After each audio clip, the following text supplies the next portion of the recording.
thumbs up down below. It helps the YouTube algorithm and gets this message out there. This is why gang stalkers are after you. Gang stalkers are people who may be following, watching, and harassing you. It may include a vast network of people in your community. The more people that are involved, the more important you are likely to be. Gang stalkers are just groups of narcissists and they're flying monkeys. They're people who have been manipulated into harassing you for the narcissist's benefit. They tend to have an inflated sense of self-importance and a lack of empathy, as well as a need for excessive attention and admiration.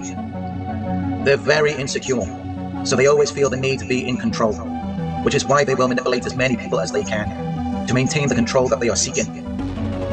The goal of the gang stalkers is to make you feel vulnerable, helpless, and scared. They may threaten you and try to isolate you. They may even track and monitor you in an attempt to intimidate you. They can be very manipulative and dangerous, as they are seeking power and control over you. And there could be many reasons why you are being gang stalked, but it always comes back to one thing. There's really only one reason, and the reason is that you have caused a narcissistic injury, potentially on a grand scale, which means that you have wounded the narcissist and the gang stalker's egos. You have injured their pride and self-worth, or they believe that their false image has been criticized, slighted, or insulted, or that you have challenged their inflated sense of superiority, specialness, or entitlement, which is what has given rise to their intense reactions and narcissistic rage. And you may feel like they are trying to reject you, but what many targets of gang stalking don't realize is that it is the target who has already rejected the narcissist or their gang stalkers. You have unknowingly turned them down, and maybe you didn't mean it in that way, but that's how they took it. And once they get the idea in their heads, they run with it, and there's really no going back after that, because they don't know how to let it go. You've bruised their egos, you've made them feel unimportant, so now all they're concerned about is getting revenge. They're seeking to punish you because they believe that you have hurt them. If you have a disagreement with a narcissist or a gang stalker, that typically means that their entire system or group will turn against you. And that is when you will experience gang stalking, which is a group of people who are generally suffering from a cluster B personality disorder or mental illness, who no longer like or support you, because they believe that you are different. Which should reveal to you that they believe they're all the same, whether or not that is actually the case. And even if it is just a delusional belief in their minds, it has to be what they're thinking. Because otherwise they would not single you out from the group. They would not belittle you or attack your reputation. And you may not have even realized that you rejected them. You may not have said or did anything out of the ordinary, but your face says it all around people. Your facial expressions reveal what you're thinking, even when you don't say anything. It shows them exactly how you feel. So they already knew that you disapproved of them. They knew that you felt you didn't belong to their group. And maybe you didn't approve of how they treat people.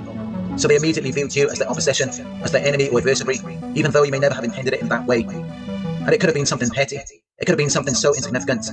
But we only have to look at football hooliganism to see that, where people display aggressive behaviour during football events, which may seem mindless and pointless to other people, yet to them it makes perfect sense.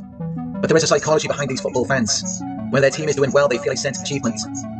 They experience hormonal surges and other physiological changes, which is similar to what the athletes experience on the field. And they may even experience an increase in status and a feeling of pride. While if they have identified a loss, they will experience negative emotions such as anger, humiliation, and resentment. And they may even experience it as a threat to their social identity, to where they may then engage in abusive and aggressive behaviour. And considering that this is something that gang stalkers rarely take a break from, the only possible explanation is that they are constantly experiencing a sense of loss. A sense that something they want is being taken away from them. And of course that something is you, which is why they're coming after you. Because they have an inflexible system of ideas and ideals which they were expecting you to conform to. They have this mentality that you're either with them or against them, and once they believe you're against them, you're out of their group. Because they make decisions as a group, which typically result in unchallenged poor quality decision making, when all they really desire is harmony and conformity in their group. But either they already know that's never going to be you, or maybe you've tried to conform. But once you've caused that narcissistic injury, it's already too late. After that, they're only going to become stalkers, which is why they will start smear campaigns and harass you on social media. Because from that point on, they're already viewing you as something temporary. They're not even thinking of a future with you in it. If they were, then they would probably think twice before doing it. So from that point on, it should already reveal to you their mindset. They already know how things are going to go. They're already planning to exclude you, to limit your ability and development, and to make it difficult for you to be involved with other people. Because they will try to get everyone to hate you just as much as they do. If you're finding this video helpful, you can give it a thumbs up down below to show your support. They may openly insult and degrade you. They may spread misleading information to promote their biased point of view. They may try to sabotage your progress. They may bully people who are close to you. And they may obstruct any associations that you're trying to make, which can be a very difficult thing to go through. Because it's bad enough when you're just dealing with one narcissist. That alone is enough to ruin a person's life.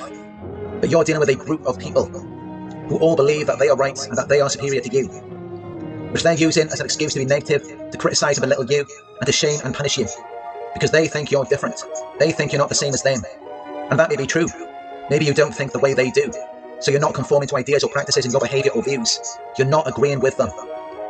You're not cooperating with their sequence of instructions, which they believe to be the correct and established way of doing things. Or maybe they're just showing an excessive interest in themselves, and they don't approve of